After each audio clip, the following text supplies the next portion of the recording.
ಎಲ್ಲರಿಗೂ ನಮಸ್ಕಾರ. ಇವತ್ತು ಬೆಳ್ತಂಗಡಿಯ ಒಂದು ಮಿನಿ ವಿಧಾನಸೌಧದಲ್ಲಿ ತಹಸೀಲ್ದಾರ್ ಕಚೇರಿಯ ಬಳಿ ಏನೆಲ್ಲ ನಡೆದಿದೆ, ಯಾವ ರೀತಿ ಪೊಲೀಸರು ಹೋರಾಟಗಾರರ ಜೊತೆ ವರ್ತಿಸಿದ್ರು, ಪ್ರತಿಯೊಂದನ್ನು ಕೂಡ ನೀವು ಗಮನಿಸಿದ್ದೀರಿ. ಸಾಮಾಜಿಕ ಜಾಲತಾಣದಲ್ಲಿ ಎಲ್ಲವೂ ಕೂಡ ಬರ್ತಾ ಇದೆ. ಅಲ್ಲಿ ಅಂತ ಐಡ್ರಾಮದ ಅವಶ್ಯಕತೆ ಇರಲಿಲ್ಲ, ಆದರೂ ಬೇಕಂತಲೇ ಅಲ್ಲಿ ಐಡ್ರಾಮ ಕ್ರಿಯೇಟ್ ಮಾಡಿದ್ದು ಬೆಳ್ತಂಗಡಿಯ ಪೊಲೀಸರು. ಯಾಕೆಂತ ಹೇಳಿದ್ರೆ, ಅಲ್ಲಿ ಹೋದಂಥ ಸೌಜನ್ಯ ಹೋರಾಟಗಾರರು ಬೇರೆ ಬೇರೆ ಊರುಗಳಿಂದ ಬಂದವರು ಇರ್ಬೋದು, ಅಲ್ಲಿ ಇರುವವರು ಇರ್ಬೋದು, ಅಥವಾ ಬೇರೆ ಬೇರೆ ಜಿಲ್ಲೆಗಳಿಂದ ಬಂದಿರುವವರು ಇರ್ಬೋದು. ಯಾರು ಕೂಡ ಅಲ್ಲಿ ಗಲಾಟೆ ಮಾಡ್ಲಿಕ್ಕೆ ಹೋದದಲ್ಲ, ಘೋಷಣೆ ಕೂಗ್ಲಿಕ್ಕೆ ಹೋದದಲ್ಲ, ಯಾರಿಗೂ ಧಿಕ್ಕಾರ ಕೂಗ್ಲಿಕ್ಕೆ ಹೋದದಲ್ಲ, ಮೈಕಲ್ಲಿ ಭಾಷಣ ಮಾಡ್ಲಿಕ್ಕೆ ಹೋದದಲ್ಲ, ಸಭೆ ಮಾಡ್ಲಿಕ್ಕೆ ಹೋದವರಲ್ಲ. ಅಲ್ಲಿ ಹೋದವರೆಲ್ಲರೂ ಕೂಡ ತಹಸೀಲ್ದಾರ್ ಮುಖಾಂತರ ಸರ್ಕಾರಕ್ಕೆ ಒಂದು ಮನವಿ ಸಲ್ಲಿಸಲಿಕ್ಕೆ ಹೋದವರು. ಅವರವರ ಸ್ವ ಇಚ್ಛೆಯಿಂದ ಎಲ್ಲರೂ ಬಂದು ಸೇರ್ಕೊಂಡಿದ್ದಾರೆ. ಹೋರಾಟಕ್ಕೆ ಬೆಂಬಲ, ಹೋರಾಟಗಾರರಿಗೆ ಬೆಂಬಲ ಸೂಚಿಸಲಿಕ್ಕೆ ಬಂದವರು. ಅಲ್ಲಿ ಮನವಿ ಕೊಡ್ಲಿಕ್ಕೆ ಒಂದು ಅವಕಾಶ ಮಾಡಿಕೊಡ್ಲಿಲ್ಲ ಅಂತ ಹೇಳಿದ್ರೆ ತಡೆದ್ರು. ನಿಮ್ಗೆ ಪರ್ಮಿಷನ್ ಇಲ್ಲ ಅಂತ ಹೇಳಿದ್ರು. ಅಲ್ಲಿ ಎಲ್ಲರೂ ಜನ ಸೇರುವ ಮೊದಲೇ ಅಲ್ಲಿ ಒಂದು ಬಂದಿದ್ದಂತ ನಮ್ಮ ರಾಷ್ಟ್ರೀಯ ಹಿಂದೂ ಜಾಗರಣ ವೇದಿಕೆ ಅಧ್ಯಕ್ಷರಾಗಿದ್ದಂಥ ಅನಿಲ್ ಅವರನ್ನು, ಪ್ರಜ್ವಲ್ ಅವರನ್ನು, ರವೀಂದ್ರ ಶೆಟ್ಟಿ ಅವರನ್ನು, ಮತ್ತೆ ಜೊತೆಗಿದ್ದ ಒಂದು 2-3 ಜನರನ್ನು ಕರ್ಕೊಂಡು ಹೋದ್ರು ಕುಂಜಾಲಕಟ್ಟೆ ಸ್ಟೇಷನ್ಗೆ. ಅವರಿಗೆ ಮಾತಾಡ್ಲಿಕ್ಕೂ ಅವಕಾಶ ಮಾಡಿ ಕೊಡ್ಲಿಲ್ಲ. ನಿಮ್ಗೆ ಪರ್ಮಿಷನ್ ಇಲ್ಲಲ್ಲ, ಯಾಕೆ ಬಂದ್ರಿ, ಹೇಗೆ ಬಂದ್ರಿ ಅಂತ ಅದೇ ಪ್ರಶ್ನೆ. ಅದಕ್ಕೆ ಅವರು ಉತ್ತರ ಕೊಡ್ಲಿಕ್ಕೆ ಕೂಡ ಅವರಿಗೆ ಅವಕಾಶ ಮಾಡಿಕೊಡದೆ ಒಂದು ರೀತಿಯಲ್ಲಿ ಅವರನ್ನು ದೂಡಿಕೊಂಡು ಹೋದಾಗೆ ಫೋರ್ಸ್ಫುಲ್ಲಿ ಆಗಿ ಅವರನ್ನು ಕರ್ಕೊಂಡು ಹೋಗಿದ್ರು ಕುಂಜಾಲಕಟ್ಟೆ ಸ್ಟೇಷನ್ ಅಲ್ಲಿ ಕುತ್ಕೊಳ್ಳಿಸಿದ್ರು. ಇದರ ಉದ್ದೇಶ ಏನು ಅಂತ ಹೇಳಿದ್ರೆ, ಈ ಒಂದು ಅವರನ್ನು ಕರ್ಕೊಂಡು ಹೋಗುವಂತ ಫೋಟೋ ವಿಡಿಯೋ ಬಂದ ತಕ್ಷಣ ಉಳಿದವರು ಅಲ್ಲಿ ಬರುವವರೆಲ್ಲ ಹಿಂದೇಟಾಗ್ತಾರೆ, ಯಾರು ಸೇರುವುದಿಲ್ಲ, ಬರಬಾರ್ದು, ಹೋರಾಟಗಾರರಿಗೆ ಬೆಂಬಲ ಇಲ್ಲ ಅಂತ ಅದು ಮೆಸೇಜ್ ಹೋಗ್ಬೇಕು ಅನ್ನುವ ಉದ್ದೇಶದಿಂದ ಮಾಡಿದ್ದದು. ಆಮೇಲೆ ಆದ್ರೂ ಅಲ್ಲಿ ತುಂಬಾ ಜನ ಸೇರಿದ್ರು, ಎಲ್ಲ ಕಡೆಯಿಂದ ಬಂದಿದ್ದಾರೆ.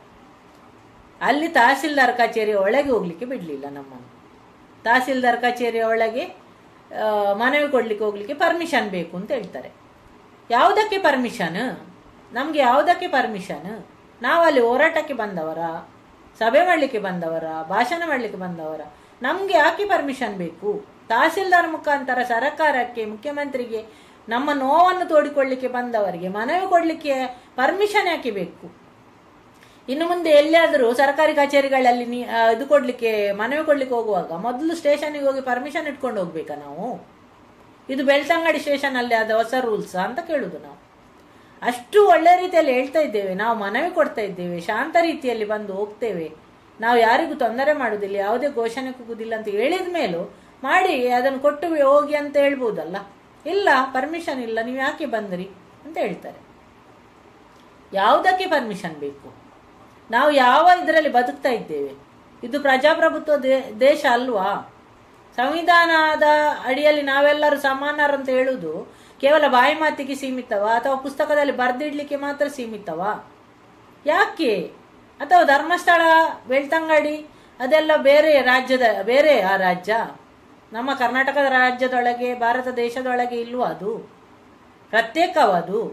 ಹಾಗಿದ್ರೆ ಅದನ್ನು ಘೋಷಣೆ ಮಾಡಿ ಬಿಡಬೇಕು ಸರ್ಕಾರ. ಅಲ್ಲಿಯ ವಿಚಾರ ಯಾರು ಮಾತಾಡಬಾರ್ದು, ಅದು ರಾಜ್ಯವೇ ಬೇರೆ, ಅಲ್ಲಿದ್ದು ಅಧಿಕಾರವೇ ಬೇರೆ, ಅಲ್ಲಿಗೆ ಸ್ಟೇಷನ್ ಬೇರೆ, ಅಲ್ಲಿದ್ದು ನಿಯಮಾವಳಿಗಳೆಲ್ಲ ಬೇರೆ ಅಂತ ಘೋಷಣೆ ಮಾಡಿ ಬಿಡಬೇಕು. ಪ್ರಶ್ನೆ ಮಾಡ್ಲಿಕ್ಕಿಲ್ಲ ಅಂದ್ರೆ ಹೇಗೆ? ಮನವಿ ಕೊಡ್ಲಿಕ್ಕೆ ಹೋದವರನ್ನೇ ನೀವು ಅಲ್ಲಿ ದಬ್ಬಾಳಿಕೆ ಮಾಡ್ತಾ ಇದ್ದಾರೆ ಅಂತ ಹೇಳಿದ್ರೆ ಪೊಲೀಸರು, ಯಾವ ರೀತಿ, ಎಲ್ಲಿ ಬದುಕ್ತಾ ಇದ್ದೇವೆ ನಾವು ಅಂತ ಆ ಪ್ರಶ್ನೆ ನಮ್ಮನ್ನು ನಾವು ಈಗ ಮಾಡ್ಕೊಳ್ಬೇಕಾಗಿದೆ. ಆಮೇಲೆ ತಹಸೀಲ್ದಾರ್ ಇಲ್ಲ ಅಂತ ಹೇಳಲಿಕ್ಕೆ ಸುಮಾರು ಹೊತ್ತು ಹೋಯ್ತು. ತಹಸೀಲ್ದಾರ್ ಔಟ್ ಆಫ್ ಸ್ಟೇಷನ್, ಅದು ಕೂಡ ಕಾಲ್ ಮಾಡಿದ ಮೇಲೆ ನಾನಿಲ್ಲ, ಔಟ್ ಆಫ್ ಸ್ಟೇಷನ್ ಅಂತ ಹೇಳಿದ್ರು. ಅದನ್ನು ಹೇಳಲಿಕ್ಕೆ ಅಷ್ಟು ಹೊತ್ತು ಯಾಕೆ ಬೇಕು? ಅವರ ಪ್ರತಿನಿಧಿ ಯಾರಾದ್ರೂ ಒಳಗಿನಿಂದ ಬಂದು ಹೇಳ್ಬೋದಲ್ಲ, ಅವರಿಲ್ಲ, ಅವರ ಅನುಪಸ್ಥಿತಿಯಲ್ಲಿ ಇಂಥವರ ಹತ್ರ ಕೊಟ್ಟು ಹೋಗಿ, ಇಂಥವರು ತಕೊಳ್ತಾರೆ ಅಂತ ಹೇಳ್ಬೋದಲ್ಲ, ಒಳಗೆ ಬನ್ನಿ, ಅಥವಾ ಅವರು ಹೊರಗೆ ಬಂದು ತಕೊಂಡು ಹೋಗ್ಬೋದಿತ್ತಲ್ಲ. ಅವರು ಇಲ್ಲ ಅಂತ ಹೇಳಿದ್ಮೇಲೆ ಆಮೇಲೆ ಒಳಗೆ ಹೋಗಿ ಕೊಟ್ಟು ಬಂದಿತ್ತು. ಇದೆಲ್ಲ ಯಾಕೆ? ನಾವು ಅಲ್ಲಿ ಓದದ್ದು ಯಾಕೆ? ಉದ್ದೇಶ ಏನು? ನಿರಂತರ ಸುಳ್ಳು ದೂರುಗಳನ್ನು ದಾಖಲಿಸ್ತಾರೆ ಹೋರಾಟಗಾರರ ಮೇಲೆ. ಹೋರಾಟವನ್ನು ಹತ್ತಿಕ್ಕುವ ಪ್ರಯತ್ನ, ಧ್ವನಿ ಅಡಗಿಸುವಂತ ಪ್ರಯತ್ನ ಆಗ್ತಾ ಉಂಟು. ಮಹೇಶ್ ಅಣ್ಣನ ಮೇಲೆ ಗಡಿಪಾರ ಆದೇಶ ಮಾಡಿದ್ದಾರೆ. ಉರುಳಿಲ್ಲದಂತ ಎಲ್ಲ ಕೇಸುಗಳನ್ನು ಒಟ್ಟು ಸೇರಿಸಿ ಆ ಗಡಿಪಾರ ಆದೇಶವನ್ನು ಪುನರ್ವಿಮರ್ಶಿಸಿ, ಪುನರ್ ಪರಿಶೀಲಿಸಿ ಅಂತ ಮುಖ್ಯಮಂತ್ರಿಗೆ ನಾವು ಮನವಿ ಕೊಡ್ಲಿಕ್ಕೆ ಹೋದ್ರೆ ಅದಕ್ಕೂ ನಮ್ಗೆ ಅವಕಾಶ ಇಲ್ಲ ಅಂತ ಹೇಳಿದ್ರೆ ಯಾವ ಇದರಲ್ಲಿದ್ದೇವೆ ನಾವು? ಬದುಕಲಿಕ್ಕೆ ಇಲ್ಲಿ ಅವಕಾಶ ಇಲ್ವಾ ನಮಗೆ? ನಾವು ಯಾರಾದರೂ ಸಾಮ್ರಾಜ್ಯ ಗೆಲ್ಲಲಿಕ್ಕೆ ಹೋರಾಟ ಮಾಡ್ತೇವಾ?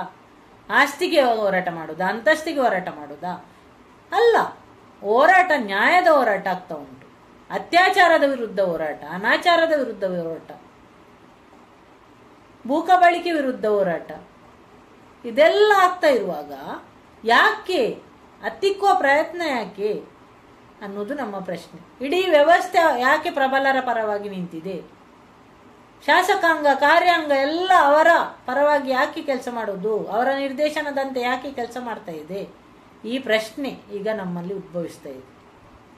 ಯಾಕೆ ಈ ರೀತಿ? ಹೋರಾಟಗಾರರು ಎಲ್ಲರೂ ಎಲ್ಲ ವಿಚಾರಕ್ಕೂ ಸಿದ್ಧರಾಗಿಯೇ ಬಂದವರು.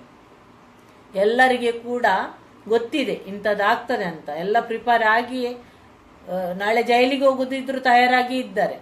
ಆದರೆ ನ್ಯಾಯ ಸಿಗಬೇಕು. ನ್ಯಾಯ ಖಂಡಿತವಾಗಿಯೂ ಸಿಗಬೇಕು. ಸಿಕ್ಕಿಯೇ ಸಿಗ್ತದೆ. ನಮ್ಮ ಜೊತೆ ಮಂಜುನಾಥ ಸ್ವಾಮಿ, ಅನ್ನಪ್ಪ ಸ್ವಾಮಿ, ಸೌಜನ್ಯ ಶಕ್ತಿ ಎಲ್ಲವೂ ಇದೆ. ಈ ರೀತಿ ಹತ್ತಿಕ್ಕುವ ಪ್ರಯತ್ನ ಇದೆಲ್ಲವನ್ನು ಖಂಡಿತವಾಗಿಯೂ ಮಾಡಬೇಡಿ. ನೀವು ಯಾರ ಪರವಾಗಿ, ಯಾರ ನಿರ್ದೇಶನದಲ್ಲಿ ಕೆಲಸ ಮಾಡ್ತಾ ಇದ್ದೀರಿ ಅಂತ ನಿಮ್ಮನ್ನು ನೀವು ಒಂದು ರೀತಿಯಲ್ಲಿ ಇದು ಮಾಡಿ ಪ್ರಶ್ನೆ ಮಾಡಿಕೊಳ್ಳಿ, ಸರಿಯಾ ಇದು ಅಂತ. ಈ ರೀತಿಯೆಲ್ಲ ಮಾಡಿ ದಬ್ಬಳಿಕೆ ಮಾಡಿದರೆ ಇದನ್ನು ದೇವರು ಮೆಚ್ಚುತ್ತಾರಾ? ಯಾಕೆ ಇಂಥದ್ದು ಅನ್ನೋದನ್ನು ಪ್ರಶ್ನೆ ಮಾಡಬೇಕಾಗಿದೆ ಅಧಿಕಾರಿ ವರ್ಗ. ಅಷ್ಟೇ ಹೇಳುದು. ನ್ಯಾಯದ ಹೋರಾಟ ನಿರಂತರವಾಗಿರ್ತದೆ. ನಾವೆಲ್ಲರೂ ಕೂಡ ಒಟ್ಟಾಗಿ ಒಗ್ಗಟ್ಟಾಗಿ ಹೋರಾಟ ಮಾಡಿಯೇ ಮಾಡ್ತೇವೆ. ಸತ್ಯ, ನ್ಯಾಯ, ಧರ್ಮ ಅದು ಗೆಲ್ಲೇಬೇಕು. ಯಾವತ್ತೂ ಕೂಡ ಕಷ್ಟ ಬರ್ಬೋದು, ನಷ್ಟ ಆಗ್ಬೋದು, ನೋವು ಅನುಭವಿಸ್ಲಿಕ್ಕೆ ಸಿಗ್ಬೋದು. ಆದರೆ ಖಂಡಿತವಾಗಿಯೂ ಒಂದು ದಿನ ನಾವು ಗೆದ್ದೇ ಗೆಲ್ತೇವೆ. ಯಾರು ಕೂಡ ಅದತಿಗೆಡುವಂಥದ್ದು, ಮನೋಸ್ಥೈರ್ಯವನ್ನು ಕಳ್ಕೊಳ್ಳುವಂಥದ್ದು ಬೇಡ. ಎಲ್ಲರೂ ಕೂಡ ನಾವು ಧೈರ್ಯದಲ್ಲಿ ಹೋರಾಟ ಮಾಡುವ. ಮುಂದೆ ನಮ್ಮ ಖಂಡಿತ ಜಯ ನಮಗೆ ಸಿಕ್ಕೇ ಸಿಗ್ತದೆ. ಅದರ ನಿರೀಕ್ಷೆಯಲ್ಲಿ ನಾವೆಲ್ಲರೂ ಇರುವ. Justice for Soujanya.